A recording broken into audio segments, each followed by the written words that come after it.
Assalamualaikum warahmatullahi wabarakatuh. Perkenalkan, nama saya Diah Kumala Margareta dari Program Studi Pendidikan Bahasa dan Sastra Indonesia kelas C yang mempunyai NPM 20103010227. Nah, di sini saya akan menjelaskan atau memaparkan sebuah materi dan yang mengangkat tentang tema kewirausahaan. Slide selanjutnya. Nah, seperti yang kita ketahui bersama bahwa universitas kita, yakni Universitas Tidar, merupakan universitas yang memiliki visi unggul dalam bidang kewirausahaan berbasis sumber daya. Nah, kita sebagai mahasiswa dari kampus yang memiliki bidang kewirausahaan harus memberikan sebuah contoh-contoh kepada masyarakat tentang apa itu kewirausahaan.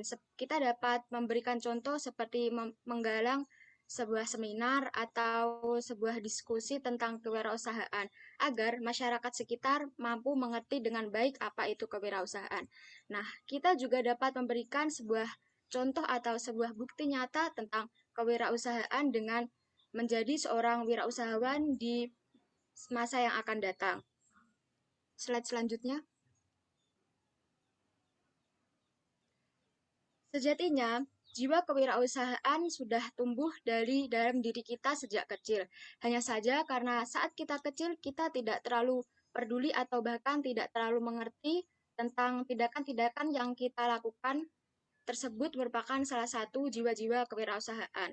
Nah, contohnya saja seperti ini. Kalian pasti pernah kan melihat buku atau gambar seperti di samping itu, terutama bagi cewek, pasti pernah kan? Kalau belum, seperti ini contohnya. Hmm. Nah, buku tersebut merupakan buku pinter. Nah, saat kita kecil, khususnya saat kita duduk di bangku kelas SD, kita akan membeli sebuah buku pinter dengan harga Rp500 per lembar. Lalu, kita akan menjual kepada teman kita seharga Rp1.000. Secara tidak langsung, kita saat kecil sudah melakukan atau sudah memberikan contoh tindakan tentang kewirausahaan, yakni meminimalisasi kerugian sekecil mungkin dan memberikan keuntungan sebesar mungkin. Lalu, ada contoh yang lain tentang jiwa-jiwa kewirausahaan. Bisa di slide selanjutnya.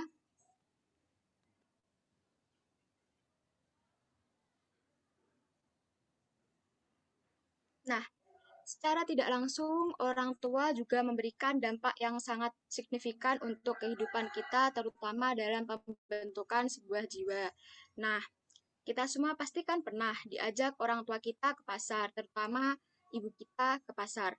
Nah, saat kita diajak ke pasar itulah kita pasti melihat ibu dan pedagang mengajukan atau sedang melakukan prosesi tawar-menawar. Nah, biasanya sang penjual akan memberikan atau mematok harga sekian, lalu sang ibu akan menawar dengan harga sekian. Nah, biasanya ibu akan menawar dengan harga yang lebih rendah dari apa yang atau dari harga yang telah dipatok oleh sang penjual. Namun, apabila sang penjual tidak mau memberikan harga yang telah ditawarkan oleh ibu, maka ibu akan pura-pura pergi agar sang penjual nanti itu memanggil dan menyetujui apa yang atau apa harga yang ditawarkan oleh ibu. Nah, secara tidak langsung ibu mengajari kita tentang sifat kewirausahaan, yaitu sifat pantang menyerah sebelum mendapatkan apa yang kita cita-citakan dan memberikan contoh tentang bagaimana membeli sesuatu yang berharga dengan harga yang paling murah. Nah, saat itulah kenapa kita bisa disebut memiliki jiwa atau memiliki sifat kewirausahaan yang tinggi. Karena pada dasarnya kita sudah memiliki jiwa kewirausahaan yang tinggi dan ditambah lagi orang tua memberikan contoh-contoh atau memberikan sifat atau mendoktrin sifat-sifat tentang kewirausahaan itulah mengapa kita jadi memiliki sifat kewirausahaan. Nah, sekarang tergantung kita, apakah kita ingin melanjutkan sifat kewirausahaan itu ataukah ingin menghambat atau berhenti dalam sifat kewirausahaan itu. Nah, karena kita memang dari dasarnya sudah memiliki sifat kewirausahaan dari kecil, oleh karena itu banyak pemuda yang cita-citanya ingin menjadi seorang wirausahawan di masa depan atau di masa yang akan datang. Slide selanjutnya.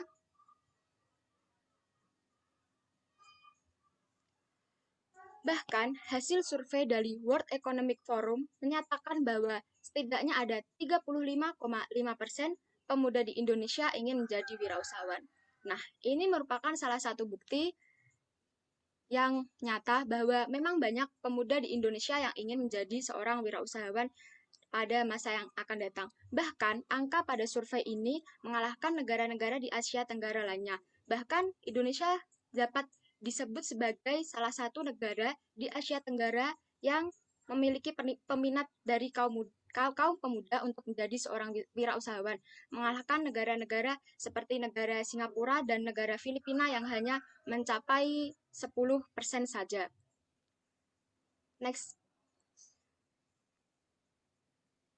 Nah, kita pasti kan pernah kan bertanya-tanya, mengapa sih para pemuda di Indonesia itu rata-rata ingin menjadi seorang wirausahaan?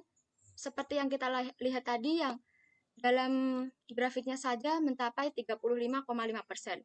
Lalu menuju ke permasalahan kedua atau pertanyaan kedua tentang apa sih alasan mereka atau pemuda itu memilih sebagai wirausahawan bukan memilih profesi lain. Kan seperti yang kita tahu bahwa profesi wirausahawan merupakan profesi yang sangat bisa dibilang memiliki tingkat kerugian atau tingkat kegagalan yang tinggi dibandingkan dengan profesi-profesi lainnya. Lalu ada permasalahan yang ketiga atau pertanyaan yang ketiga, yakni apa sih manfaatnya menjadi seorang usahawan bagi pembangunan ekonomi di Indonesia? Nah, kalian kan pasti pernah bertanya-tanya mengapa sih para pemuda ini ingin menjadi seorang wirausahawan atau bertanya-tanya tentang tiga pertanyaan di atas. Nah, selanjutnya saya akan memberikan penjelasan atau memberikan jawaban kenapa para pemuda di Indonesia ingin menjadi seorang wirausahawan di masa depan. Next. Nah, menuju ke pertanyaan atau permasalahan yang pertama, yakni mengapa rata-rata pemuda di Indonesia ingin menjadi seorang wirausahawan?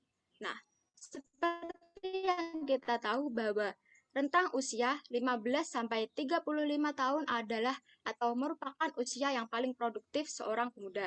Nah, dalam usia produktif itu, kita mau tidak mau harus mencari pengalaman sebanyak mungkin dan mengambil resiko-resiko terbesar dalam hidup kita untuk menggapai suatu kesuksesan atau keberhasilan di dalam hidup kita.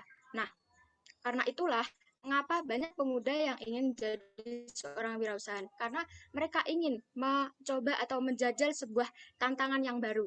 Nah, menjadi wirausahawan ini tentunya memiliki banyak tantangan ya.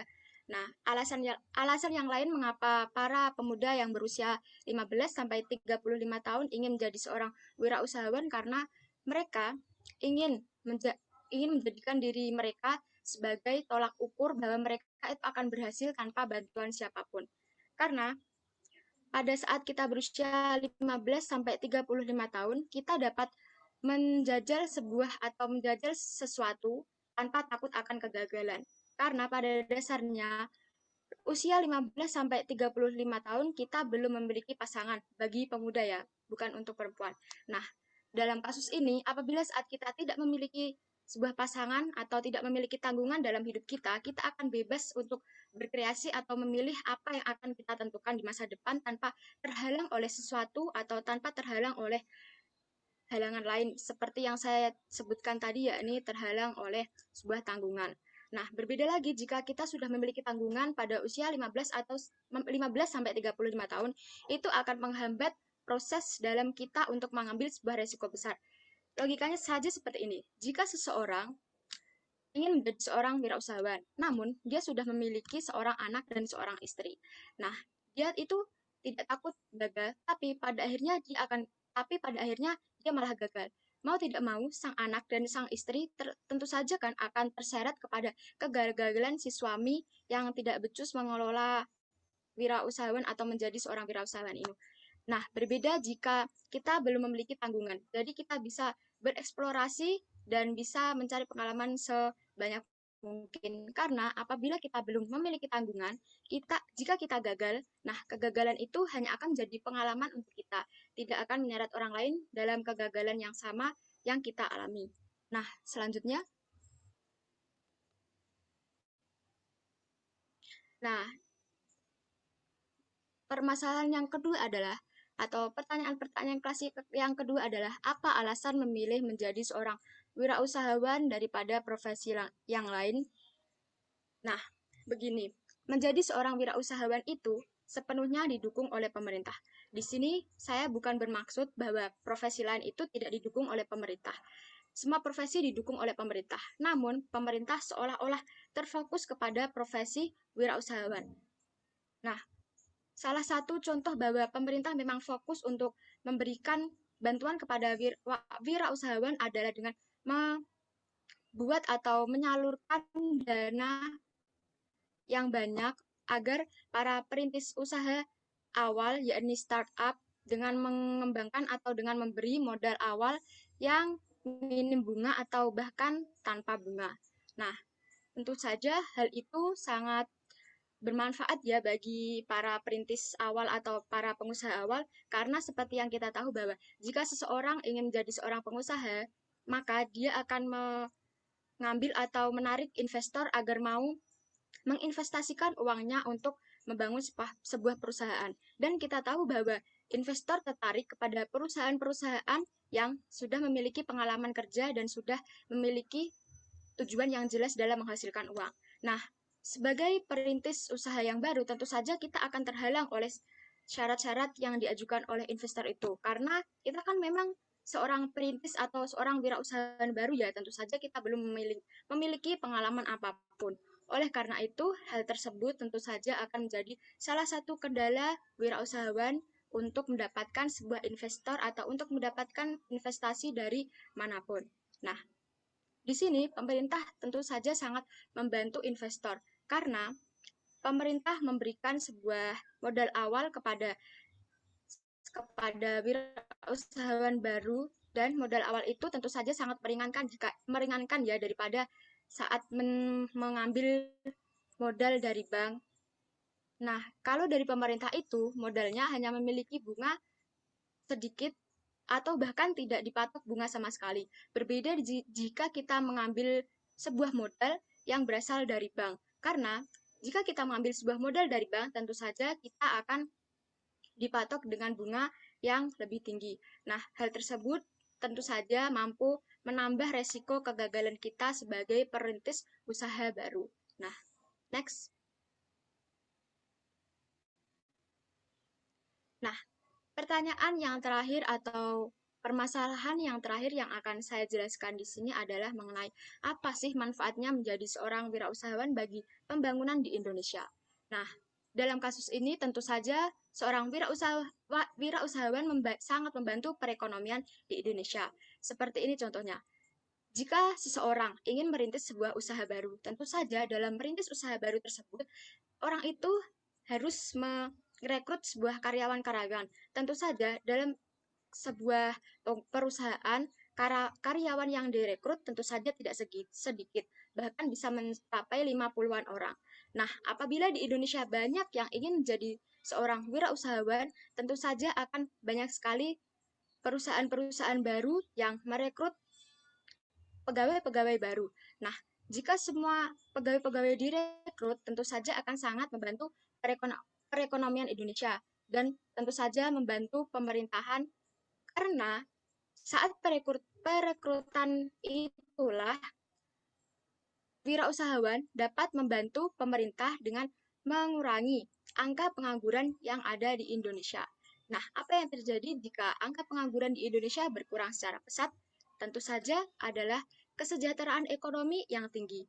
Bahkan, jika banyak pemuda yang membuka sebuah wirausahawan baru, bisa dikatakan bahwa Indonesia dapat bersaing dengan negara-negara yang maju di dunia karena naiknya pembangunan atau naiknya perekonomian pembangunan di Indonesia. Oleh karena itulah mengapa pemerintah selalu menggalakkan atau selalu memberikan motivasi-motivasi pada kita kaum muda untuk menjadi seorang wirausahawan. Karena secara tidak langsung tentu saja profesi kita akan membantu mengurangi atau bahkan mampu mengurangi kemiskinan yang ada di Indonesia. Oleh karena itu, pemerintah bahkan biasanya tidak sedikit untuk mengeluarkan dana untuk seorang wirausahawan. Ya karena itu memang apa yang akan diberikan atau apa dampak yang akan diberikan oleh seorang wirausahawan itu memang tidak main-main dalam pemerintahan atau bahkan dalam sebuah negara. Next. Nah, kita telah sampai pada penghujung acara, yakni kesimpulan. Dari materi-materi di atas atau materi-materi yang saya paparkan mengenai kewirausahaan, saya dapat menyimpulkan bahwa tingkat atau presentase pemuda di Indonesia yang ingin menjadi wirausahawan di masa depan sangat tinggi. Bahkan melebihi negara-negara di Asia lainnya, bahkan melebihi negara-negara maju seperti Singapura dan Filipina, yakni mencapai 35,5%. Nah, dalam hal itu, pemerintah mengimbangi dengan membantu wirausahawan memberikan modal awal untuk mengembangkan sebuah perusahaan dan mampu menjalankan perusahaan itu dengan lancar dan dengan baik. Nah, seperti yang kita tahu atau seperti yang saya jelaskan tadi tentang pemerintah dan tentang para wirausahawan. Keduanya memiliki hubungan, bisa dikatakan memiliki hubungan simbiosis mutualisme, yakni hubungan sama-sama menguntungkan.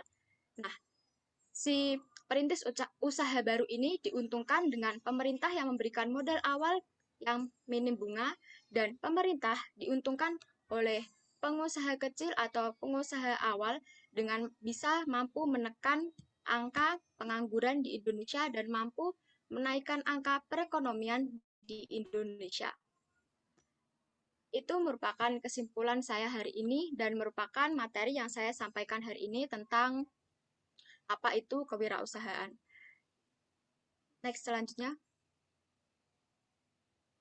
Nah, apabila saat saya menyampaikan materi terdapat kesalahan-kesalahan kata atau sikap yang tidak baik atau tidak enak untuk dipandang, mohon dimaafkan karena sejatinya saya masih belajar dalam tahap ini. Terima kasih dan wassalamualaikum warahmatullahi wabarakatuh. Assalamualaikum warahmatullahi wabarakatuh. Selamat siang semuanya, perkenalkan nama saya Avanda Purhita dengan nomor NPM 201030301121. Saya dari kelas 1A Prodi Pendidikan Bahasa dan Sastra Indonesia. Dengan tema yang diangkat yaitu tentang kewirausahaan, saya di sini akan membahas tentang banyaknya masyarakat di Indonesia yang takut untuk berwirausaha. Saya membahas ini dengan latar belakang standar wirausaha di negara maju seharusnya 14%. Namun di negara kita Indonesia pada sekarang hanya mampu mencapai angka 3,1% dari jumlah penduduk yang ada. Bisa dikatakan jika penduduk yang ada sekitar 260 juta orang, maka di Indonesia orang yang berwirausaha baru sekitar 8,6 juta saja. Padahal jika kita telusuri lebih jauh, negara kita ini memiliki sumber daya alam dan sumber daya manusia yang unggul. Jadi, berwirausaha adalah salah satu profesi yang cocok untuk dijadikan pekerjaan kita. Lalu, kita akan membahas alasan mengapa di Indonesia banyak masyarakat yang takut untuk memulai berwirausaha. Dan yang kedua adalah bagaimana cara menemukan jiwa berwirausaha. Kita langsung saja kepada materinya. Alasan mengapa masyarakat Indonesia takut untuk memulai wirausaha adalah yang pertama, tidak mempunyai rencana bisnis yang jelas. Banyak dari mereka yang terjun di dunia bisnis dan tidak memiliki rencana bisnis yang jelas. Padahal alasan yang pertama ini adalah alasan yang penting untuk memulai usaha. Banyak dari mereka yang terjun di dunia wirausaha karena mengikuti tren-tren saja. Seperti contoh, sekarang sedang tren berjualan jus. Banyak dari mereka terjun di bidang ini dan berjualan jus. Dan contoh lain adalah sekarang lagi ngetren tentang hijab ergo. Dan banyak dari mereka terjun di bidang ini dan berjualan hijab ergo. Jika semua berjualan dan mengikuti tren-tren yang sekarang lagi booming, maka siapa yang akan menjadi pembeli jika semua berjualan yang sama? Lalu alasan yang kedua adalah tidak adanya modal. Memang jika kita terjun di dunia wirausaha, pasti yang kita pikirkan pertama adalah tentang modal. Padahal banyak yang salah kaprah tentang hal ini. Karena kita bisa saja modal itu tidak berupa uang tetapi berupa jaringan. Misalnya kita memiliki jaringan, teman kita memulai usahanya di Tanah Abang. Kita bisa membeli barang tersebut di Tanah Abang lalu kita menjualnya dan kita bisa mengambil keuntungan. Tetapi kita mengambil barang itu dan jika itu teman kita, kita bisa bilang, oh, nah ini nanti saya jualkan dulu setelah saya mendapatkan bayaran, nanti saya baru bayar di kamu gitu bisa. Karena kita memiliki jaringan itu. Kita juga bisa melakukan sistem pre-order. Kita hanya membeli barang-barang yang diminati oleh pembeli saja. Kita tidak membeli semua barang. Kita hanya membeli barang yang dipesan oleh pembeli. Lalu yang ketiga adalah minimnya pengetahuan. Padahal pengetahuan adalah salah satu hal penting yang harus dimiliki oleh seorang wirausahawan. Karena jika kita tidak memiliki pengetahuan yang lebih tentang wirausaha, maka bisa saja kita mendapatkan kerugian dan tentu saja usaha yang kita jalani itu tidak berjalan dengan baik. Kita harus tahu tentang sumber daya alam. Pastinya kita dalam memulai wirausaha, kita membutuhkan seorang karyawan. Kita harus tahu karyawan itu seorang yang pemalas atau rajin, dia seorang yang pintar atau bodoh. Dan juga misal kita butuh seseorang dalam jabatan seorang manajer. Kita harus tahu dia itu tepat menjadi seorang manajer atau tidak. Dan juga kita juga harus tahu apa bahan yang dibutuhkan dalam memulai usaha. Misalnya kita dalam berwirausaha jus, kita tentu bahannya itu buah-buahan karena pembeli itu melihat pertama kali adalah materialnya. Itu juga salah satu pengetahuan yang harus dimiliki oleh wirausaha. Dan yang keempat adalah takut dengan ketidakpastian. Pasti banyak dari masyarakat di Indonesia itu sering mendengar bahwa menjadi wirausaha itu menjadi pekerjaan yang tidak pasti. Kita tidak tahu biaya pendapatan yang jelas yang kita dapat karena kadang berwirausaha itu banyak pembeli, kadang juga sedikit pembeli. Hal itulah yang menjadi ketidakpastian dalam wirausaha. Lalu yang kelima adalah ragu dengan kemampuan diri sendiri dan merasa malu jika gagal. Alasan inilah juga banyak dijadikan alasan untuk takut untuk memulai wirausaha atau bisnis. Mengapa? Karena banyak masyarakat di Indonesia, mereka itu tidak pede dengan apa yang mereka miliki. Mereka tidak tahu kemampuan mereka. Jadi mereka tidak tahu apakah mereka mampu untuk memulai wirausaha atau tidak. Dan mereka langsung takut untuk memulai wirausaha ini. Padahal jika kita berani mencoba, kita akan tahu kita itu mampu di bidang wirausaha atau tidak. Dan jika kita mampu, kita akan mendapatkan keuntungannya lebih di wirausaha ini. Dan mereka merasa malu jika gagal. Tidak semuanya kesuksesan itu langsung saja sukses. Pasti mereka juga pernah gagal. Tapi bagaimana cara kita menyikapi gagal itu? Jika kita optimis, maka bisa saja kegagalan itu menjadi sebuah pembelajaran, lalu kita akan sukses ke depannya. Dan alasan yang keenam adalah takut keluar dari zona nyaman. Banyak masyarakat di Indonesia itu merasa sudah cukup dengan apa yang mereka miliki. Mereka sudah merasa bahwa mereka sudah ini zona nyaman saya. Lalu mereka takut untuk keluar dan mereka tidak berani untuk mencoba hal-hal baru. Lalu jika mereka diberi peluang untuk menjadi wirausaha, mereka takut karena berwirausaha ini adalah sebuah pekerjaan yang belum tentu, belum jelas biayanya, belum jelas pendapatan kita karena tentu berwirausaha itu banyak juga tantangannya. Dan yang ketujuh adalah tidak memiliki waktu yang cukup. Jika kita telusuri seorang wirausaha dan kita itu memiliki waktu yang sama, yaitu 24 jam dalam sehari. Perbedaannya hanya jika berwirausaha 24 jam itu bisa dimanfaatkan untuk meraih pendapatan dan penghasilan. Namun jika kita tidak terjun di wirausaha, kita tidak tahu 24 jam itu efektif atau tidak dan memiliki manfaat atau tidak bagi kita. Misalnya saja 24 jam itu seorang wirausaha bermain sosial media. Mereka bisa saja berpromosi di sosial media itu dan mereka bisa mendapatkan seorang pembeli dan mendapatkan sebuah keuntungan dari apa yang mereka bersosial media itu. Tapi jika kita tidak mencoba wirausaha, kita hanya bermain sosial media itu untuk scroll-scroll saja. Kita hanya untuk melihat sesuatu yang sedang tren, kita hanya melihat gosip yang sedang dibicarakan dalam sosial media.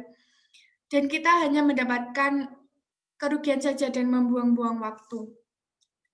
Lalu bagaimana solusinya agar masyarakat Indonesia itu tidak takut lagi untuk memulai wirausaha? Tentunya dengan cara menumbuhkan jiwa wirausaha itu sendiri. Bagaimana sih cara menumbuhkan jiwa wirausaha itu? Yang pertama adalah kita sebagai masyarakat Indonesia harus menguatkan niat dan tekad kita. Karena semuanya itu berawal dari niat dan tekad.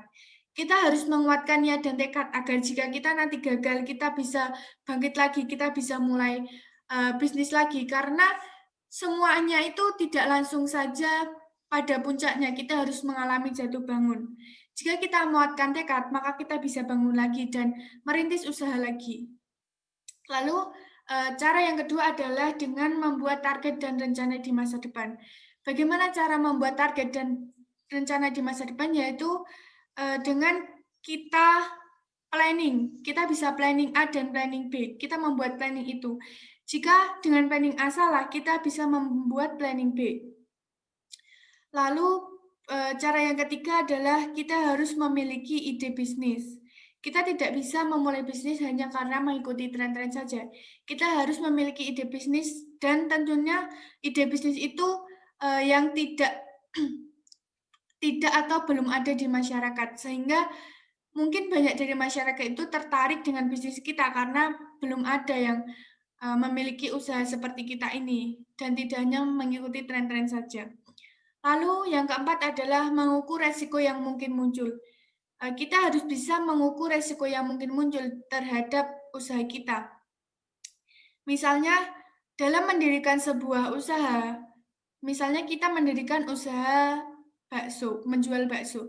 Kita tidak bisa mendirikan usaha itu di samping penjual bakso. Itu tentunya sebuah keputusan yang sangat salah karena resikonya itu sangat besar. Jika kita memulai usaha bakso di sebelah penjual bakso itu tentunya resikonya sangat besar karena kita baru memulai usaha tetapi di samping kita itu menjual bakso sudah lama. Dan biasanya banyak dari masyarakat Indonesia itu memilih membeli bakso di tempat yang langganan mereka atau yang sudah lama karena mereka mungkin merasa cocok dengan bakso itu dan dengan rasa itu. Lalu yang kelima adalah mempelajari kisah bisnis orang lain. Cara menumbuhkan jiwa wirausaha ini juga bisa dilakukan dengan cara kita tidak hanya melihat dari buku atau dari pengalaman kita sendiri. Tentunya kita juga harus mempelajari kisah bisnis orang lain. Bagaimana cara mereka bisa sukses, bagaimana cara mereka bisa mendirikan bisnis itu dari nol, bagaimana cara mereka meminimalisir resiko dari kerugian bisnis yang mereka bangun. Lalu yang selanjutnya adalah kita harus menumbuhkan rasa optimis, karena rasa optimis ini juga salah satu hal penting bagaimana cara menumbuhkan jiwa wirausaha kita. Karena jika kita memiliki rasa optimis yang lebih, maka jika kita terjatuh, kita menjadi lebih semangat. Karena kita optimis dengan bahwa apa yang sudah kita mulai dalam usaha ini akan menjadi suatu hal yang akan sukses. Jika kita tidak memiliki rasa optimis, maka kita akan cepat memiliki rasa menyerah. Jika kita memiliki rasa optimis, maka kita akan memiliki jiwa pantang menyerah. Lalu yang selanjutnya adalah fokus. Tentu dalam menumbuhkan jiwa wirausaha kita harus memiliki rasa fokus. Fokus ini misalnya kita tidak bisa membagi fokus kita menjadi dua. Misal jika kita ingin berwirausaha, kita harus fokus terhadap satu hal. Kita harus memikirkan secara matang, secara fokus tentang apa yang akan kita lakukan dalam wirausaha. Selanjutnya adalah kita mengikuti kelas wirausaha. Ini juga bisa dilakukan seperti saat Pemerintah mengadakan kelas wirausaha, bisa saja di webinar atau mungkin kelas wirausaha yang dilakukan oleh wirausaha sukses. Karena jika kita mengikuti kelas wirausaha, kita akan tahu bagaimana cara menjadi wirausaha yang sukses, bagaimana cara menjadi wirausaha yang baik, dan selanjutnya adalah kita menumbuhkan keberanian. Tentu saja dalam menumbuhkan jiwa wirausaha kita harus menumbuhkan keberanian. Karena jika kita tidak berani, maka kita akan menyerah juga. Seperti halnya kalau kita tidak mempunyai rasa optimis, kita akan gampang menyerah. Lalu kita juga takut untuk mengambil resiko karena dalam wirausaha pastinya banyak resiko yang harus kita hadapi. Jika kita memiliki keberanian, maka kita akan memiliki keberanian lebih juga untuk mengambil resiko-resiko itu. Lalu yang selanjutnya adalah kita harus melatih kepekaan terhadap peluang bisnis. Ini kita bisa juga peka terhadap saran dan kritik dari orang lain. Saran dan kritik ini haruslah kita terima karena kritik ini bisa jadi karena usaha kita ada yang kurang atau misalnya ada yang salah dengan usaha kita. Lalu jangan jadikan saran dan kritik ini membuat kita down. Seharusnya kita menjadi lebih semangat karena dari kritik ini kita menjadi lebih baik lagi. Lalu apa kesimpulan yang dapat kita ambil? Kita harus berani dalam berwirausaha dan kita harusnya tidak takut dalam memulai usaha karena berwirausaha merupakan salah satu profesi yang sangat baik dan sering digencarkan oleh pemerintah karena di Indonesia memiliki banyak peluang berwirausaha yang besar karena dengan banyaknya sumber daya alam dan sumber daya manusia yang unggul di negara kita. Dan juga untuk menjadikan negara maju tentunya harus memiliki banyak wirausaha yang di negara kita, harus memiliki banyak wirausaha di negara kita ini. Lalu bagaimana cara agar masyarakat tidak takut untuk memulai usaha adalah dengan cara menumbuhkan jiwa wirausaha. Salah satunya adalah harus memiliki ide bisnis, harus memiliki rasa optimis, harus memiliki rasa keberanian, dan seperti yang telah saya sampaikan tadi. Sekian yang dapat saya sampaikan. Bila ada kesalahan dan kekurangan mohon dimaafkan. Wassalamualaikum warahmatullahi wabarakatuh.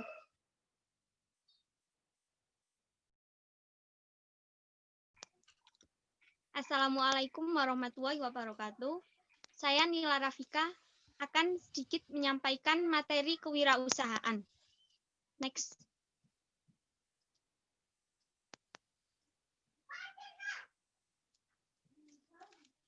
Dengan tema langkah awal membangun usaha dengan kewirausahaan yang benar. Anda pasti sudah sangat familiar dengan kata-kata wirausaha. Apa sih wirausaha itu? Wirausaha adalah seorang yang berani mengambil resiko, seseorang yang inisiatif mengumpulkan sumber daya dengan cara yang inovatif dan berani mengambil resiko akan ketidakpastian dalam pelaksanaannya. Dengan menjadi wirausaha, membuka peluang untuk mendapatkan lebih banyak laba. Yang berikutnya, apakah wirausaha dan kewirausahaan itu sama? Ya, jelas berbeda. Wirausaha adalah pelaku, sedangkan kewirausahaan itu sendiri adalah proses yang dilakukan wirausaha.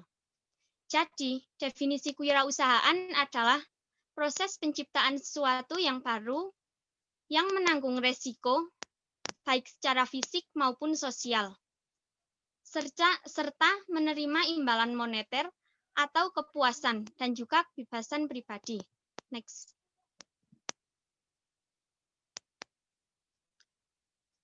Ada 4 aspek dalam kewirausahaan. Yang pertama yaitu wirausaha melibatkan proses penciptaan sesuatu yang baru yang dirasa bermanfaat atau bernilai bagi perusahaan dan juga pelanggan. Yang kedua yaitu kewirausahaan menuntut sebuah waktu dan juga upaya yang harus dibutuhkan. Yang ketiga, Kewirausahaan melibatkan penghargaan yang berupa kebebasan dan kepuasan pribadi. Selanjutnya yang keempat, tindakan kewirausahaan yang mengacu pada perilaku wirausaha yang berani mengambil resiko dan ketidakpastian peluang akan mendapatkan keuntungan. Next. Berwirausaha memiliki peran yang penting dalam suatu negara. Mengapa begitu? Karena dalam kewirausahaan akan menciptakan suatu peluang yang tinggi dalam ekonomi, mengurangi jumlah pengangguran, dan juga akan terutama pada perguruan tinggi, pendidikan tinggi. Dengan meningkatnya jumlah wirausaha dapat meningkatkan perekonomian suatu negara. Dengan itu, maka akan mengurangi pengangguran yang sangat banyak di Indonesia, terutama di Indonesia. Next. Akan tetapi, wirausaha tidak hanya sebuah usaha biasa. Dalam berbisnis, ada langkah-langkah yang harus dijalani. Yang pertama yaitu kita harus siapkan mental. Hal terpenting harus disiapkan dalam mental yaitu karena seorang pengusaha berbeda dengan karyawan.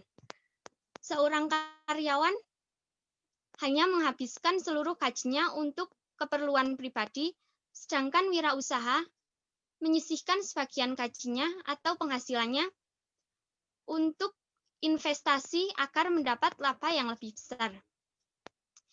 Selanjutnya yaitu menyiapkan modal. Dalam wirausaha dibutuhkan modal. Tidak harus modal yang banyak, cukup modal yang sekiranya mencukupi untuk menjalankan bisnis usaha yang akan dilakukan. Selanjutnya, kita menentukan bidang usaha yang akan ditekuni. Kita memilih satu bidang. Pada awalnya, orang tersebut merasa ragu dalam buka bidang. Akan tetapi, jika sudah mantap dengan bidang tersebut, maka tekuni satu bidang. Tidak malah mengambil bidang-bidang lain yang akan membuat pikiran tidak terfokus dalam satu bidang. Selanjutnya, lokasi. Lokasi sangat menentukan bisnis yang akan kita jalankan. Karena jika kita memilih lokasi yang tidak strategis atau sepi, maka bisnis yang kita jalani akan susah mendapatkan pelanggan. Berbeda jika kita mendirikan bisnis di sebelah jalan raya ataupun di samping tempat wisata. Di situ banyak sekali orang berlalu lintas dan kita akan mendapatkan banyak pelanggan. Setelah itu kita harus fokus. Tekuni fokus satu bidang tersebut. Karena dalam wirausaha harus fokus dalam bidang yang akan kita dalami. Setelah itu cari pelanggan. Kenalkan bidang Anda keluar. Sebarkan informasi mengenai bisnis Anda. Bisa melalui media sosial, semisal Telegram, WhatsApp, YouTube, ataupun Instagram dan Facebook. Setelah itu, kita tidak hanya berbisnis, akan tapi juga harus mengetahui cara berbisnis yang benar. Tidak hanya kita mengeluarkan barang banyak kepada pelanggan, akan tapi kita mengetahui berapa bisnis awal yang kita keluarkan dan keuntungan yang kita dapatkan. Semisal bahan yang kita jual, yang kita dapat dengan harga 1.000, maka kita menjual semisal dengan harga 1.500. Setelah itu, kita sebaiknya mencari pegawai agar kita tidak menguras tenaga yang terlalu banyak dan kita bisa fokus ke perencanaan keuangan. Dalam perencanaan keuangan, kita tidak terpacu pada modal awal. Ketika usaha sudah berjalan, maka kita harus fokus pada keuangan. memisahkan antara uang pribadi dan uang bisnis. Karena jika uang pribadi dan uang bisnis kita gabungkan, akan tercampur aduk dan kita akan sulit dalam menentukan laba dan rugi. Setelah kalian mengetahui semua yang harus dilakukan, maka mulai usaha yang akan kalian dirikan. Setelah itu, kita juga harus mengetahui resiko yang akan kita hadapi. Karena dalam bisnis tentu akan ada resiko. Namun, kalau sudah menyadari resiko, tidak perlu dikhawatirkan. Semakin maju usaha Anda, maka akan semakin mempertahankan reputasi usaha Anda. Setelah itu, antisipasi kegagalan. Karena setiap usaha pasti ada kegagalan, maka dituntut untuk bersikap tegas dan cepat dalam bertindak, supaya dalam menghadapi kegagalan tersebut tidak terlalu lama. Next. Sebagai contoh usaha yang ada di sekitar rumah saya, yaitu kentang. Di sini banyak menghasilkan kentang. Nah, untuk itu kentang tidak hanya dijual secara butiran kentang biasa, akan tetapi bisa kita olah. Yang pertama seperti keripik kentang. Kentang yang besar biasa kita jual seharga 8.000. Akan tetapi jika kita jual dengan keripik kentang, harga tersebut bisa mencapai 25 sampai 30.000. Padahal keripik kentang hanya membutuhkan bahan garam, minyak, dan juga kentang itu sendiri. Bisa juga semur kentang. Semur kentang menggunakan kentang dengan ukuran yang kecil. Padahal kentang kecil harganya 3.000. Akan tetapi jika kita mengolahnya menjadi semur, dalam satu porsi kita dapat menjual 10.000. Yang lain yaitu kentang goreng. Dalam pembuatan kentang goreng, dari kentang yang ukuran sedang sekitar harganya 5.000, bisa kita jadikan kentang goreng dengan harga 10-15.000 per porsi. Padahal seporsi hanya terdapat sedikit sekali kentang. Next. Contoh lain yaitu karika. Bahan dasarnya yaitu karika. Nah, karika bisa kita olah menjadi manisan. Karika dengan harga normal yaitu 3.000 dijadikan menjadi manisan dengan harga 30.000 dan bisa lebih mahal lagi dalam satu packnya. Padahal karika hanya terdiri atas air, gula, dan juga cup itu sendiri. Dan kita dapat menghasilkan keuntungan yang sangat besar. Kesimpulan yang dapat saya ambil yaitu dalam berbisnis, kita tidak hanya melakukan bisnis tersebut, akan tetapi mengetahui langkah-langkah yang harus kita perhatikan dan juga apa yang harus kita bisniskan. Tidak hanya mengambil bisnis yang sudah banyak terdiri di situ, akan tetapi bisnis yang kira-kira laku dipasarkan. Sekian yang dapat saya sampaikan. Apabila banyak kesalahan, saya mohon maaf. Wassalamualaikum warahmatullahi wabarakatuh. Assalamualaikum warahmatullahi wabarakatuh. Saya Maulida Tunada dari Prodi Pendidikan Bahasa dan Sastra Indonesia kelas 1C. Di sini saya akan, dalam diskusi panel hari ini, saya akan menyampaikan tentang cara menyalurkan hobi dengan berwirausaha. Sebelumnya, hobi yang saya ingin sampaikan adalah mengenai hobi fangirling. Mungkin menurut orang hobi tersebut masih terasa aneh, masih terdengar aneh. Namun saat ini hobi tersebut justru yang memang sedang banyak disukai oleh anak-anak zaman sekarang. Next. Baik, yang melatar belakangi saya mengambil tema ini adalah dampak dari COVID-19. dampak COVID-19 sangat membuat beberapa perubahan dalam kehidupan di masyarakat. Yang pertama yaitu banyak tenaga kerja yang di PHK. Ini tentu sangat berdampak pada perekonomian. Banyak tenaga kerja yang di PHK itu karena banyak perusahaan yang terpaksa tutup karena COVID-19, kemudian juga banyak perusahaan yang terpaksa mem-PHK karyawannya. Kemudian adanya penurunan gaji atau pendapatan. Ini juga dilakukan demi untuk terus perusahaannya itu terus bisa berlanjut sehingga mereka membuat keputusan menurunkan gaji. Kemudian yang ketiga adalah kegiatan yang dilakukan secara online.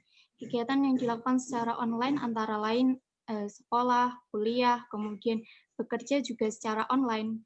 Kemudian yang keempat adalah kebijakan di rumah saja. Demi memutuskan rantai penyebaran COVID-19, pemerintah membuat kebijakan di rumah saja, di mana kalau memang tidak begitu penting untuk keluar, dianjurkan untuk di rumah saja dan melakukan kegiatan itu di rumah saja, karena berbahaya kalau keluar, mata rantai COVID-19 itu akan terus berlanjut. Next. Kemudian saya akan mengaitkan antara kegiatan di rumah saja dan juga hobi. Jadi saat kegiatan di rumah saja, kita tentu banyak menghabiskan waktu dengan gawai. Jadi kita sering menggunakan gawai. Bahkan saat tidak ada kebijakan di rumah saja pun, kita banyak menggunakan gawai. Kita tidak bisa lepas dari yang namanya gawai. Nah, apalagi saat kegiatan di rumah saja, di mana semua kegiatan itu dilaksanakan secara online. Dari mulai bekerja, kemudian kuliah, dan sekolah, semua itu dilakukan secara online. Tentu kita juga lebih banyak bermain handphone. Kemudian, selanjutnya adalah saat ada kebijakan dari rumah, kita juga lebih sering mencari hiburan. Nah, tapi hiburannya itu apa? Sedangkan kita tidak bisa keluar. Ya kan, kita tidak bisa keluar karena kalau keluar kita juga berbahaya, nanti takutnya terpapar oleh virus. Jadi kita mencari hiburannya terpaksa ya lewat internet ataupun lewat online seperti itu, kita mencari hiburan-hiburan lewat online. Nah, saya menemukan fakta bahwa adanya penyebaran Hallyu atau gelombang Korea yang semakin berkembang secara pesat. Hal ini dibuktikan dengan adanya fakta bahwa penggemar Hallyu atau penggemar gelombang Korea itu menambah hampir 100 juta penggemar di seluruh dunia. Ini menambah 11% dari tahun sebelumnya, tahun 2019 Desember. Nah, jadi ini yang membuat orang itu lebih suka menonton K-pop ataupun mungkin K-drama. Mereka lebih memilih menonton K-pop atau K-drama karena hal tersebut yang memang lagi sedang tren dan banyak orang yang sedang menonton hal tersebut. Jadi kita ikutan menonton K-pop atau K-drama, kita mengikuti tren tersebut. Kemudian hal tersebut adanya tren Hallyu itu membuat tren hobi baru yang bernama fangirling. Nah, fangirling itu sebenarnya apa sih? Fangirling sendiri adalah seseorang atau siapapun yang mengidolakan seseorang dan dia itu mempunyai rasa bahagia tersendiri saat melakukan hobi tersebut, saat mengidolakannya. Nah, jadi muncullah hobi yang bernama fangirling K-pop. Jadi fangirling K-pop itu dia mengidolakan artis Korea ataupun aktor Korea. Nah, dia mengikuti tren-tren apa saja yang sedang ada di Korea seperti itu. Next. Pandangan orang awam tentang fangirling. Fangirling adalah hobi yang membuang waktu dan uang. Ya, itu adalah pandangan dari orang awam. Kenapa seperti itu? Kenapa membuang waktu? Yang pertama, saat kita menonton drama Korea, satu episode saja itu bisa sampai 2 jam. Satu season saja itu bisa sampai berhari-hari kita selesai menontonnya. Nah, setelah satu season, pasti kita akan merasa kecanduan sehingga kita mencari lagi judul yang lainnya. Kemudian itu akan keterusan. Kita akan lebih banyak menonton konten dan itu sangat membuang waktu.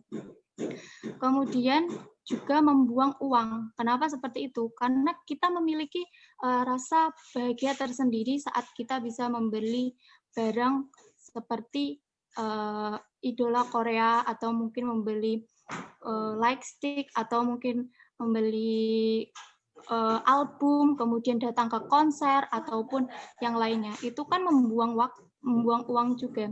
Jadi orang awam berpikiran bahwa fangirling K-pop adalah hal yang sangat membuang uang dan juga membuang waktu. Itu pandangan orang tentang fangirling K-pop. Sangat buruk di mata orang awam. Padahal kita merasa bahagia saat melakukannya, tapi orang awam kan berpikirnya kalau itu sangat membuang waktu dan juga membuang uang, seperti itu. Next.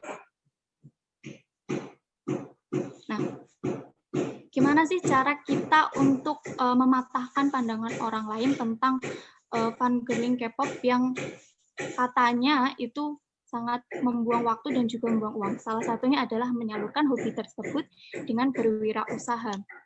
Nah, cara kita agar bisa berwirausaha adalah dengan cara yang pertama, berani mencoba. Kita sama saja berbohong kalau kita hanya omong kosong, kita hanya memiliki impian-impian, namun kita tidak berani mencoba. Yang namanya berwirausaha itu harus berani mengambil resiko. Jadi tidak apa, kalau misalnya gagal tidak apa, yang penting kita berani mencoba terlebih dahulu. Kemudian adalah pandai membaca peluang. Kenapa kita harus pandai membaca peluang? Karena dengan membaca peluang kita bisa melihat apa sih yang sedang digemari oleh banyak orang seperti itu. Dengan membaca peluang, di Indonesia saat ini kan banyak sekali pecinta K-pop dan K-drama. Nah, itu justru peluang yang bagus untuk kita bisa memulai wirausaha. Kemudian yang ketiga adalah melihat apa yang sedang tren. Yang sedang tren itu apa? Mungkin saat ini yang sedang tren adalah kembaran pakaian dengan aktor atau artis Korea seperti itu. Kemudian pemasaran yang baik. Ini sangat membantu dalam wirausaha oleh para penggemar K-pop. Kenapa? Karena para penggemar K-pop itu pastinya online, pastinya sering menggunakan sosial media. Jadi kita bisa menggunakan sosial media untuk pemasarannya.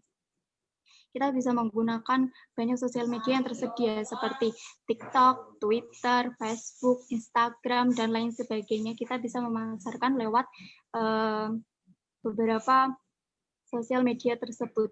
Yang paling penting kita harus berani mengeluarkan biaya di depan dulu. Maksudnya adalah kita mengeluarkan uang untuk membuat iklan tersebut. Jadi orang pasti lihat apa yang sedang kita jual seperti itu. Yang kelima adalah pantang menyerah. Ini sangat penting karena tidak semua itu berjalan seperti yang kita inginkan. Pasti banyak jatuh bangunnya, sehingga kalaupun kita jatuh, kita harus tetap bangun dan kemudian merintis lagi. Ingat, tidak ada yang semua itu berlangsung langsung sukses, tidak ada. Jadi harus dari bawah, sehingga harus ada sikap pantang menyerah dari dalam diri kita. Next. Yang selanjutnya adalah cara membuat pernak-pernik K-pop dengan modal sedikit, yaitu dengan cara menjadikan internet sebagai sumber inspirasi. Jadi banyak sekali para pecinta K-pop atau K-drama itu yang sudah membuat atau membagikan pengalaman-pengalaman mereka itu lewat internet. Jadi ada yang lewat YouTube atau mungkin lewat artikel, mereka sudah membagikannya. Kita juga bisa membuat barang-barang mengikuti mereka, namun itu hanya dijadikan inspirasi, tidak bisa kita mengikuti mereka.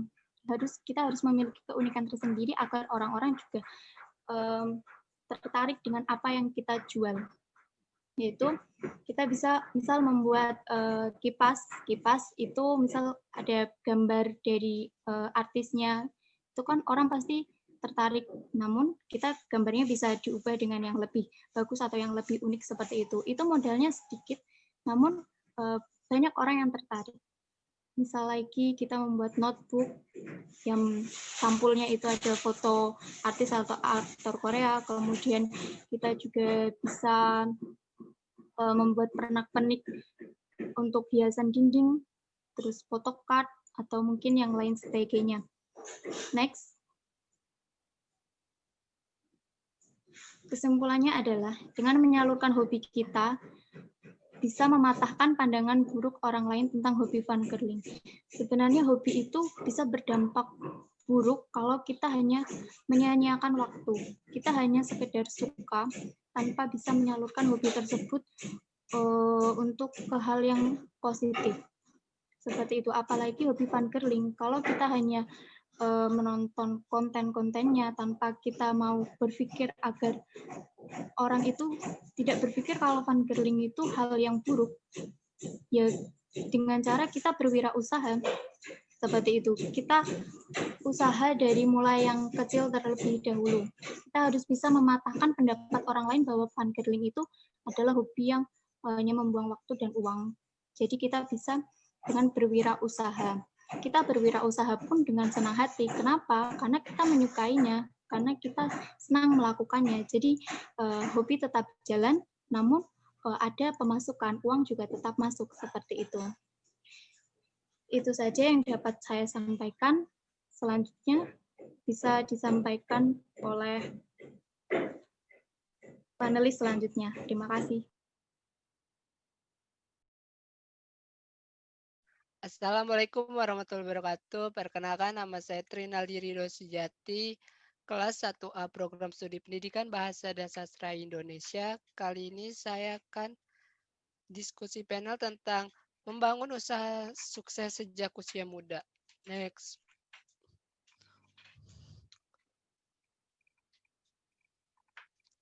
Mengapa semakin banyak dibutuhkan wirausahawan baru? Pertanyaan yang kemudian muncul adalah, mengapa semakin banyak dibutuhkan wirausahawan yang baru? Jawabannya, karena tingkat pengangguran di setiap jenjang pendidikan sudah semakin parah dan perlu segera dicari pemecahnya melalui penciptaan lapangan pekerjaan di berbagai sektor usaha dengan demikian. Next. Sukses membutuhkan kerja keras. Tidak ada keberhasilan tanpa kerja keras. Contohnya itu adalah seperti kerja keras.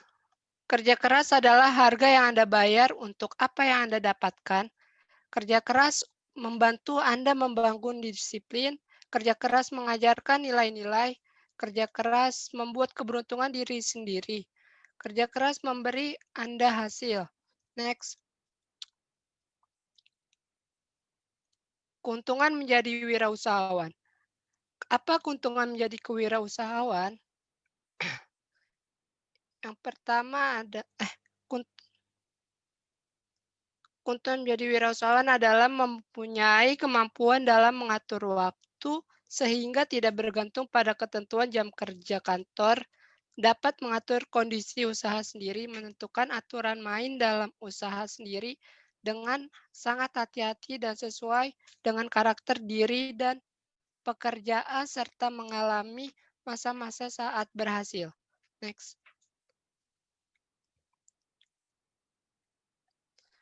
Beberapa peluang sebagai keuntungan yang memberikan dorongan kuat seorang untuk berwirausaha.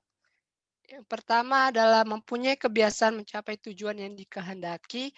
Yang kedua, mempunyai kesempatan untuk menunjukkan kemampuan dan potensi diri secara penuh.